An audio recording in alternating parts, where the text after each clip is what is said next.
1.4 Question first. Without actually performing the long division, state whether the following rational numbers will have a terminating decimal expansion or non-terminating repeating decimal expansion.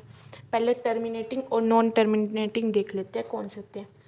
Terminating वो होते हैं जैसे मतलब एक finite तक रुक जाते हैं, जैसे 3.67 या 0.3689 कि इतने पे उसका रिमाइंडर 0 आ जाएगा हमारे पास, वो होंगे टर्मिनेटिंग.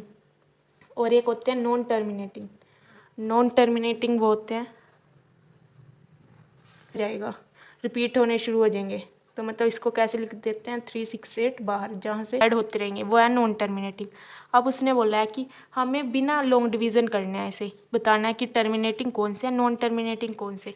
अब देख लो, टर्मिनेटिंग वो होंगे जिसके नीचे जिसका डिनोमिनेटर 2 और 5 की पावर वाला होगा, मतलब इन 2 की पावर कुछ भी हो एंड 5 की पावर भी कुछ हो, तो वो हम क्या मान लेंगे टर्मिनेटिंग. या फिर 5 की हो.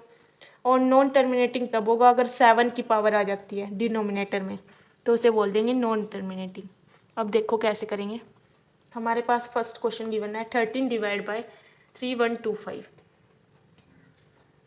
अगर हम इसको करके देखेंगे, देखो पीछे लास्ट डिजिट क्या है 5, तो ये 5 का मल्टीपल होगा, पक्का 5 से डिवाइड होगा, तो इसे 5 से डिवाइड करेंगे तो ये हम 5 की पावर 5 आ जाएगा. 3125 5 की पावर 5.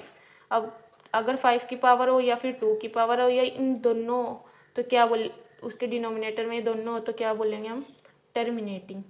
तो ये क्या है हमारे पास टर्मिनेटिंग. Now second part 17/8. ये 17 है और ये 8 को कैसे लिख सकते हैं हम 2 की पावर 3, तो ये भी 2 की पावर में है. 2 की पावर हो 5 की पावर हो दोनों की हो तो उसे क्या बोलते हैं टर्मिनेटिंग. नेक्स्ट देखो 64 डिवाइड बाय 455. जिसके पीछे 5 हो वो हमेशा 5 का डिविजिबल होगा, इसे 5 से डिवाइड करके देखो ये जाएगा 5 इंटू 91. अब 91 को देखो दोबारा 5 इंटू 91 जाएगा 7 पे, 7 इंटू 13. अब ये क्या है हमारे पास 7 आ गया, जिसकी डिनोमिनेटर में हमारे पास 7 आ जाए तो वो क्या होगा नॉन टर्मिनेटिंग. और हमेशा क्या होगा नॉन टर्मिनेटिंग. उसने बोला था नॉन टर्मिनेटिंग रिपीटिंग. अब 15 और इसको देखो 15 इंटू 16 इंटू 100. 16 को कैसे लिख सकते हैं 2 की पावर 6. इसको कैसे लिख सकते हैं 5 की पावर 2. 16 को 2 की पावर 4 और इसे 10 की पावर 2. अब 10 को भी हम कैसे लिख सकते हैं 5 इंटू 2 की पावर 2.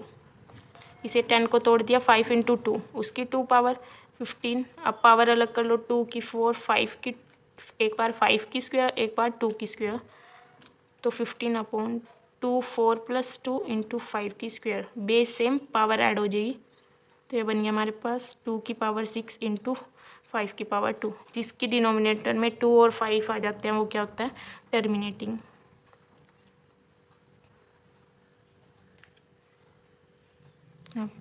इसे देखो 29 3 4 3 3 है पीछे, तो 5 की टेबल में तो जाएगा ही नहीं और ना ही कभी 2 की टेबल में जा सकता क्योंकि ये एक ओड नंबर है. और 5 की टेबल में तो हमेशा 5 या 0 वाले डिवाइड होते हैं और कुछ नहीं होता. 2 की टेबल में नहीं हो सकता, तो 7 से डिवाइड हो गए. 7 की क्यूब है, जिसके डिनोमिनेटर में 7 आ जाता है वो क्या होगा नॉन टर्मिनेटिंग.